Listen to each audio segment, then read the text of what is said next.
this is Miss Swain, and we are starting part 1 of Can Lose the Paper Menagerie. So this short story, it's a magical realist short story, and the magic in this narrative is transparent pretty soon. Pretty quickly. You'll get what the magic is supposed to be.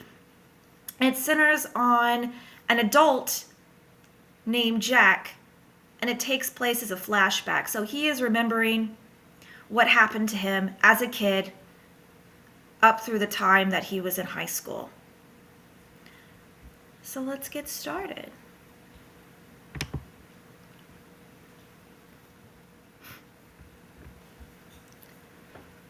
One of my earliest memories starts with me sobbing. I refused to be soothed no matter what Mom and Dad tried. Dad gave up and left to the bedroom, but Mom took me into the kitchen and sat me down at the breakfast table. Can. Look, she said, as she pulled a sheet of wrapping paper from on top of the fridge.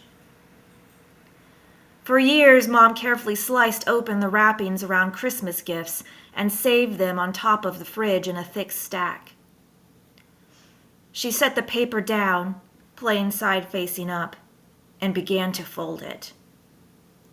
I stopped crying and watched her, curious. She turned the paper over and folded it again.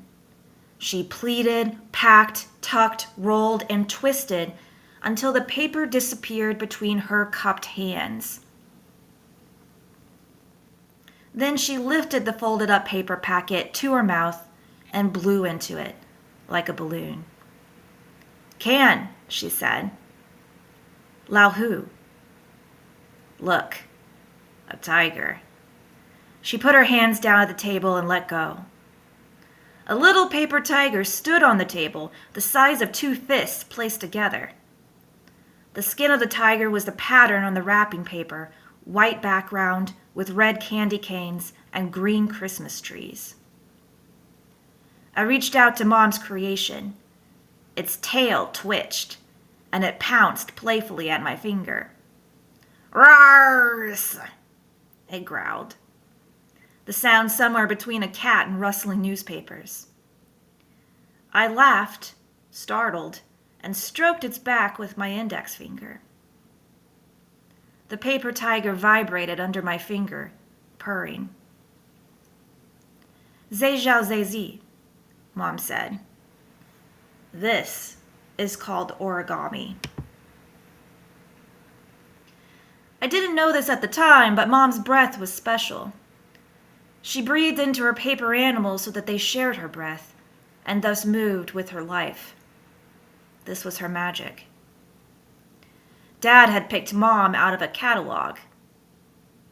One time when I was in high school, I asked Dad about the details. He was trying to get me to speak to Mom again. He had signed up for the introduction service back in the spring of 1973. Flipping through the pages steadily, he had spent no more than a few seconds on each page until he saw the picture of Mom. I've never seen this picture. Dad described it. Mom was sitting in a chair, her side to the camera, wearing a tight green silk shansan. Her head was turned to the camera so that her long black hair was draped artfully over her chest and shoulder. She looked out at him with the eyes of a calm child. That was the last page of the catalog I saw, he said. The catalog said she was 18, loved to dance, and spoke good English because she was from Hong Kong. None of these facts turned out to be true. He wrote to her, and the company passed their messages back and forth. Finally, he flew to Hong Kong to meet her. The people at the company had been writing her responses. She didn't know any English other than hello and goodbye. What kind of woman puts herself into a catalog so that she can be bought? The high school me thought I knew so much about everything. Contempt felt good, like wine. Instead of storming into the office to demand his money back, he paid a waitress at the hotel restaurant to translate for them. She would look at me, her eyes halfway between scared and hopeful while I spoke. And when the girl began translating what I said, she'd start to smile slowly. He flew back to Connecticut and began to apply for the papers for her to come to him. I was born a year later, in the year of the tiger. Ay, so was Miss Wade, by the way. Don't look up those dates. At my request, Mom also made a goat, a deer, and a water buffalo out of wrapping paper. They would run around the living room while Lahu chased after them, growling. When he caught them, he would press down until the air went out of them and they became just flat, folded up pieces of paper. I would then have to blow into them to reinflate them so they could run around some more. Sometimes the animals got into trouble. Once the water buffalo jumped into a dish of soy sauce on the table at dinner. He wanted to wallow like a real water buffalo. I picked him out quickly, but the capillary action had already pulled the dark liquid high up into his legs. The sauce-softened legs would not hold him up, and he collapsed onto the table. I dried him out in the sun, but his legs became crooked after that, and he ran around with a limp. Mom eventually wrapped his legs in saran wrap so that he could wallow to his heart's content, just not in soy sauce.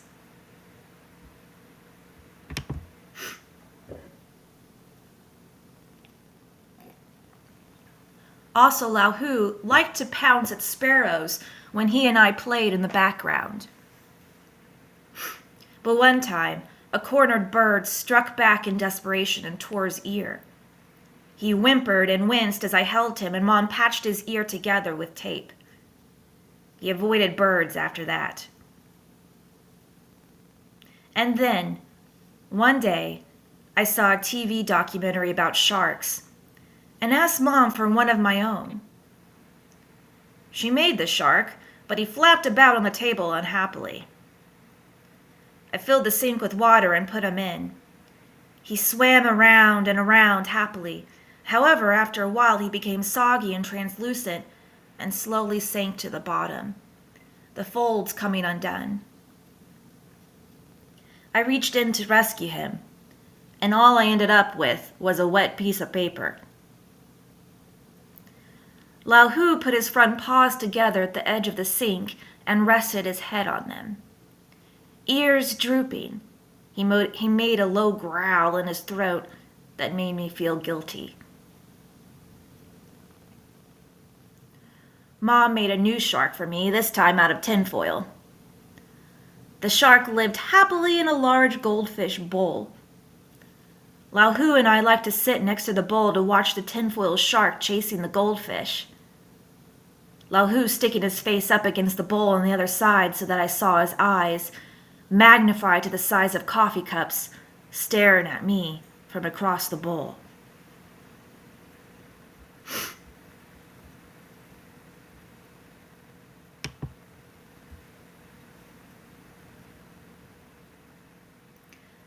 When I was 10, we moved to a new house across town.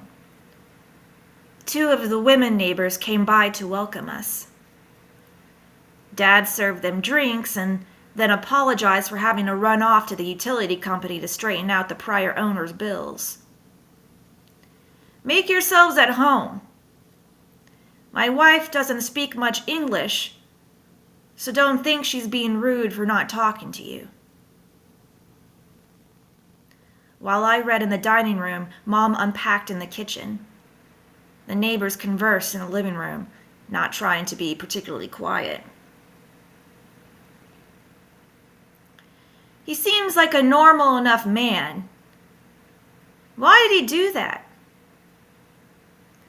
Something about the mixing never seems right. The child looks unfinished. Slanty eyes, white face, a little monster. Do you think he can speak English? The woman hushed. After a while, they came into the dining room. Hello there. What's your name? Jack, I said. That doesn't sound very Chinesey. Mom came into the dining room then. She smiled at the women. The three of them stood in a triangle around me, smiling and nodding at each other, with nothing to say, until Dad came back.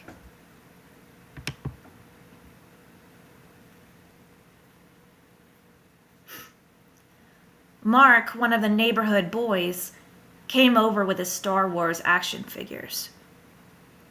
Obi-Wan Kenobi's lightsaber lit up and he could swing his arms and say, in a tinny voice, "Use the Force!" I didn't think the figure looked much like the real Obi-Wan at all. Together, we watched him repeat his performance 5 times in the coffee table. Can he do anything else? I asked. Mark was annoyed by my question. Look at all the details, he said. I looked at the details. I wasn't sure what I was supposed to say. Mark was disappointed by my response. Show me your toys. I didn't have any toys except my paper menagerie. I brought Lao Hu out from my bedroom. By then he was very worn, patched all over with tape and glue. Evidence of the years of repairs Mom and I had done on him.